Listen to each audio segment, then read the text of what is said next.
Bienvenidos a un nuevo video. Hoy vamos a hablar de fisiología pleural. La pleura es una capa serosa mesenquimatosa, porosa, que permite el trasudado de una pequeña cantidad de líquido que va a lubricar ambas hojas, tanto la pleura parietal que reviste la caja torácica como la pleura visceral que recubre justamente la víscera, el pulmón. Esta pequeña cantidad de líquido favorece el deslizamiento, que sea lubricado, y es un líquido mucoide que contiene proteínas. Este líquido va a ser reabsorbido gracias a vasos linfáticos que van a drenar hacia la pleura, hacia el mediastino y hacia el diafragma, a ganglios linfáticos del diafragma. Este líquido es resultante de las fuerzas de Starling, que es un equilibrio entre salida y drenaje, podríamos decir. Todo lo que es presión hidrostática tiende a que salga. Todo lo que es presión oncótica, depende de proteínas, tiende a que se quede en el lugar. Ahora vamos a ver la ecuación para que se entienda un poquito más. Bien, el flujo de agua desde los capilares al intersticio va a ser igual al coeficiente de filtración por el coeficiente, la presión hidrostática dentro de los capilares menos la presión hidrostática dentro del intersticio. A eso se le va a restar el coeficiente de reflexión, que va a ser la presión oncótica, que se va a multiplicar por la presión oncótica dentro de los capilares menos la presión oncótica dentro del intersticio.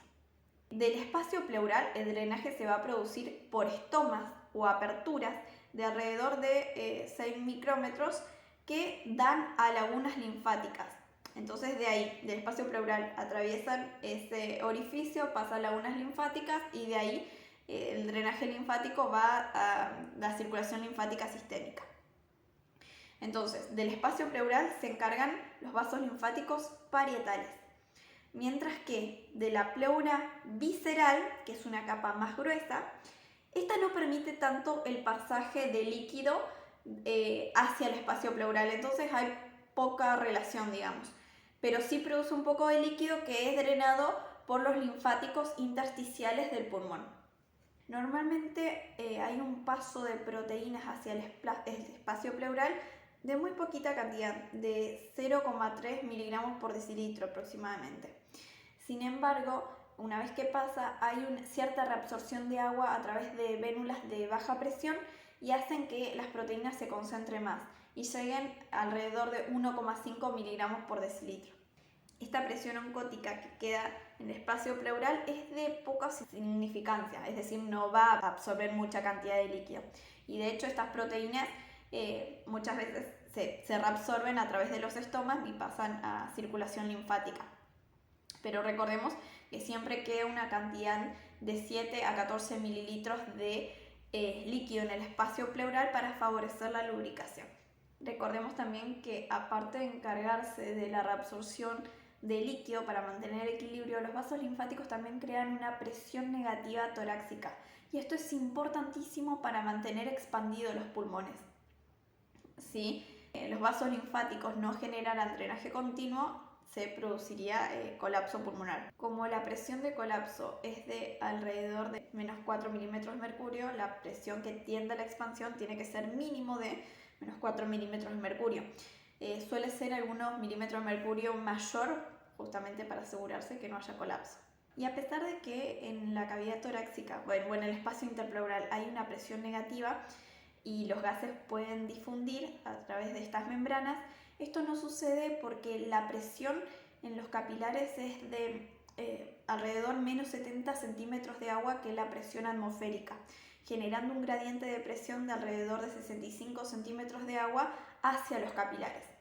Esto favorece que cuando haya cierta cantidad de aire en la cavidad pleural, por ejemplo en neumotórax de escasa cuantía, este aire pueda difundir desde la pleura a los capilares.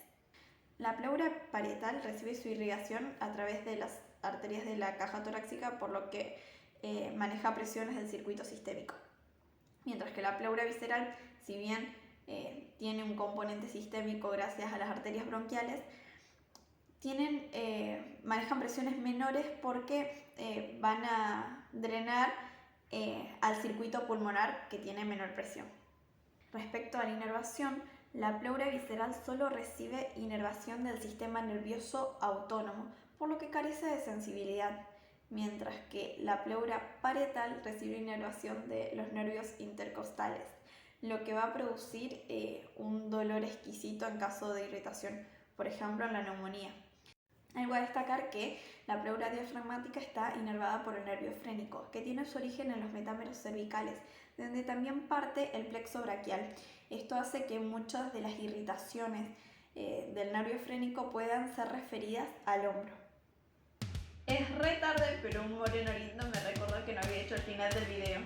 Bueno, solo quería decirles que si tienen alguna duda pueden escribirnos y nosotros vamos a estar respondiendo. Nos vemos en la próxima clase.